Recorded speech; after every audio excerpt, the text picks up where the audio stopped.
Okay guys, mabuhay maligayang pagbalik sa aking YouTube channel. Siyempre, ito kasi yung mga off-cam or mga behind the scene na hindi na masyadong nakukunan ng camera every time na may mga ganitong event. Isa to sa mga favorite kong eksena sa mga press con, ang red carpet of course, ng mga director, writer at artista. So, eto sa loob to ng studio ng ABS-CBN, hindi to sa Dolby Theater na kung saan kadalasan ginagawa. Ito parang sa studio to, Studio 8, so sa lobby siya, ay sa labas siya.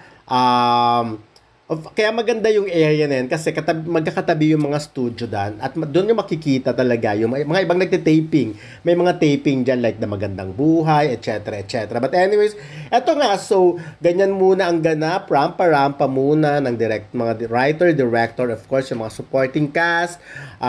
Ayan, of course, ayan, eto si very emotional siya sa press con because kasi yung tingin niya sa sarili niya, syempre hindi pa siya malaking artista kaya very lucky raw siya na nakaka-eksena yung mga veteran, yung mga magagaling artista at saka yung mga baguhang artista na ang huhusay. So ganyan ang ganap niya sa buhay.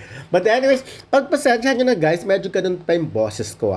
Anyways, ayan nga of course si Gardo Verzosa na naging favorite ng apat na bida, sila Lois Andalio, Elise Hoson, Charlie Dizon, and Alexa Ilacad. Gustong-gusto nila na maging tatay siya. At nag-wish sila na magkaroon ng sitcom, of course, nakasama si Gardo Verzosa. Of course, si Sunshine Dizon na from GMA. Nakakatawa kasi nagkukwento siya tungkol sa mga experience niya nung young star pa rin siya kasi nga 'di ba matagal ng artista sa Sunshine at kino-compare of course kung kumusta na yung mga artista ngayong araw. Ngayon, kaysa nung time niya of course nagbalik tanaw na partner niya si Paulo Rovales. Sabi niya mas mas professional yung mga artista ngayon kasi before daw talaga pag hindi nagpapansinan. But of course, the very ex-senadora Rosana Roses na may pasabog talaga sa press. Kung talagang si Rosana, kung hindi niya kukontrolin ang bibig niya, talagang ang dami niyang machichika. So,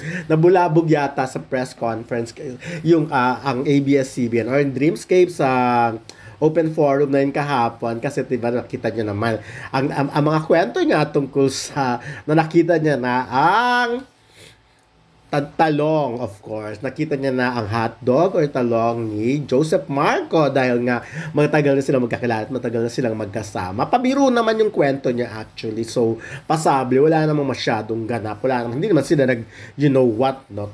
Pinasile, parang ganun lang ang dating. But anyways, of course, the very beautiful pa rin, Snooki Serna, na sabi nga siya na yung pinaka-veteran dyan sa casta. Nakakatawa si Snooki, ganyan talaga ang mga veteran stars. Talagang every time nakakita sila ng mga reporter, tuwang-tuwa sila, especially yung mga veteran reporter na din. So, anyways, eto na nga ang fashion show. Nakita naman natin kung gaano kabongga ang ganap. Ang outfit nila, di ba? May masasabi ka pa ba kay Joseph Marco? O, di ba? Naka-wide pants, of course, medyo bitin at naka-boots. Ang ganda ng kanyang combination. Si Joseph Marco naman talaga ay very fashionable even before. So, ayan, si KD Estrada, of course, dahil gwapo, so very safe ang kanyang outfit, diba? Ayan. Pero, alam mo si KD, mas gwapo siya siguro pag wala siyang masyadong, alibawa, hindi ganyan yung hair niya, yung pag kitang-kita yung face niya, diba? Of course, wala rin siya dapat sa lamin. Pero nakakadagdag appeal din naman sa lamin. Of course, si Ronnie Alonte, nakita niyo naman ang fashion, diba? O, diba? Parang combination ng modelong action star. Kasi, syempre kung magiging action star ka, hindi ka magiging ganyan mag-outfit. Kasi alam niyo naman ng very, diba? May standard ang itsura ng mga action star. Like, of course, Coco Martin, hindi mo siya makikita mag-ganon.